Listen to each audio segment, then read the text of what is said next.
పర్యావరణ పరిరక్షణలో భాగంగా కృష్ణా కలెక్టర్ డీకే బాలాజీ తరచూ సైకిల్పై తిరుగుతున్నారు. వాయు శబ్ద కాలుష్యరహిత సమాజాన్ని కాంక్షిస్తూ అవసరం మేరకే మోటార్ వాహనాలు వినియోగించాలి అనే మెసేజ్తో నగరంలో ఆయన సైకిల్ తొక్కుతూ ప్రజలకు అవగాహన కల్పించారు. ఇటీవల కలెక్టరేట్ నుంచి దాదాపు 13 కిలోమీటర్ల దూరం ఉన్న మంగినపూడి బీచ్కు సైకిల్పై వెళ్లారు.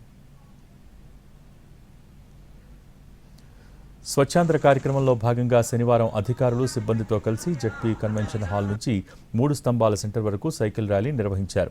స్థానికులతో స్వర్ణాంధ్ర స్వచ్ఛాంధ్ర ప్రతిజ్ఞ చేయించారు. ఆ తర్వాత ఆయన బంగ్లా నుంచి విధులకు హాజరయ్యేందుకు కలెక్టరేట్కు సైకిల్పైనే వచ్చి వెళ్లడంతో పాటు సాయంత్రం జెడ్పీ కన్వెన్షన్ హాల్లో నిర్వహించిన కార్యక్రమానికి దానిపైనే వెళ్లారు. ఈ ఒక్కరోజే మొత్తం 25 కిలోమీటర్లు ఆయన సైకిల్పై తిరిగారు.